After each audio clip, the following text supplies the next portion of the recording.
ಇನ್ನೊಂದು ಕಡೆಗೆ ಚಾಮರಾಜನಗರದಲ್ಲಿ ಈಗ ಗೋ ಬ್ಯಾಕ್ ಅನ್ನುವಂಥ ಪೋಸ್ಟರ್ಗಳನ್ನು ಅಂಟಿಸಲಾಗಿದೆ. ಗೋ ಬ್ಯಾಕ್ ಪೋಸ್ಟರ್ ಯಾಕೆ ಅಂಟಿಸಿದ್ದಾರೆ? ಮರಳು ಮಾಫಿಯಾದವರಿಗೆ ಮರಳಾಗಬೇಡಿ ಅನ್ನುವಂಥ ಶೀರ್ಷಿಕೆಯ ಪೋಸ್ಟರ್ಗಳನ್ನು ಅಂಟಿಸಿದ್ದಾರೆ.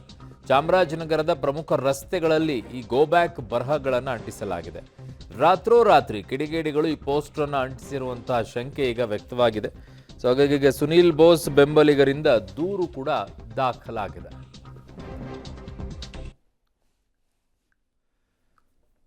ಅಲ್ಲಿ ನೋಡಿ ಗೋ ಬ್ಯಾಕ್ ಅಂತ ಹಾಕಿದ್ದಾರೆ, ಅದು ಸುನೀಲ್ ಬೋಸ್ ಅವರಿಗೆ ಅಂತ ಹೇಳಿ. ಹಾಗಾಗಿ ಸುನೀಲ್ ಬೋಸ್ ಬೆಂಬಲಿಗರಿಗೆ ದೂರನ್ನು ದಾಖಲು ಮಾಡಿದ್ದಾರೆ. ಅವರ ಪೋಸ್ಟರ್ ಅಂಟಿಸ್ಬಿಟ್ಟು ಅವರ ಫೋಟೋ ಹಾಕಿಬಿಟ್ಟು ಮರಳು ಮಾಫಿಯಾದವರಿಗೆ ಮರಳಾಗಬೇಡಿ ಅಂತ ಶೀರ್ಷಿಕೆಯನ್ನು ಹಾಕಿದ್ದಾರೆ.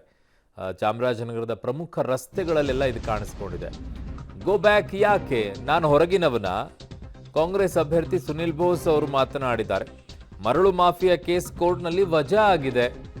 ಗೋ ಬ್ಯಾಕ್ ಬರೆದವರ ವಿರುದ್ಧ ದೂರನ್ನ ಕೊಡ್ತೀನಿ ಅಂತ ಕಾಂಗ್ರೆಸ್ನ ಅಭ್ಯರ್ಥಿ ಸುನೀಲ್ ಬೋಸ್ ಹೇಳಿಕೆಯನ್ನ ಕೊಟ್ಟಿದ್ದಾರೆ.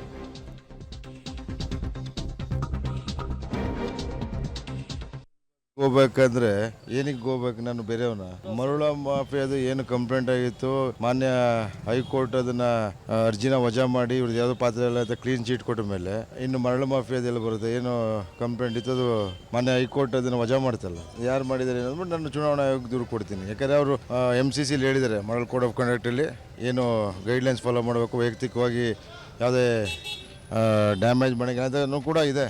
ಅದು ನೋಡಿದ್ರೆ ನಾವು ಹೇಳಿದ್ಮೇಲೆ ಗೊತ್ತಾಗಿದ್ದು ನನಗೆ. ಸುನಿಲ್ ಬಾಸ್ ಗೋಬೇಕಂದ್ರೆ ಏನಕ್ಕೆ ಗೋಬೇಕು? ನಾನು ಬೇರೆಯವನ ಮರಳ ಮಾಫಿಯಾದು ಏನು ಕಂಪ್ಲೇಂಟ್ ಆಗಿತ್ತು, ಮಾನ್ಯ ಹೈಕೋರ್ಟ್ ಅದನ್ನ ಅರ್ಜಿನ ವಜಾ ಮಾಡಿ ಇವ್ರದ್ದು ಯಾವುದೋ ಪಾತ್ರ ಎಲ್ಲ ಕ್ಲೀನ್ ಚೀಟ್ ಕೊಟ್ಟ ಮೇಲೆ ಇನ್ನು ಮರಳು ಮಾಫಿಯಾದೆಲ್ಲ ಬರುತ್ತೆ. ಏನು ಕಂಪ್ಲೇಂಟ್ ಇತ್ತು ಅದು ಮಾನ್ಯ ಹೈಕೋರ್ಟ್ ಅದನ್ನ ವಜಾ ಮಾಡ್ತಲ್ಲ, ಯಾರು ಮಾಡಿದ್ದಾರೆ ಅನ್ನೋದು ನಾನು ಚುನಾವಣಾ ಆಯೋಗ ದೂರು ಕೊಡ್ತೀನಿ. ಯಾಕಂದ್ರೆ ಅವರು MCC ಹೇಳಿದ್ದಾರೆ, ಮಾಡಲ್ ಕೋಡ್ ಆಫ್ ಕಂಡಕ್ಟ್ ಅಲ್ಲಿ ಏನು ಗೈಡ್ಲೈನ್ಸ್ ಫಾಲೋ ಮಾಡಬೇಕು, ವೈಯಕ್ತಿಕವಾಗಿ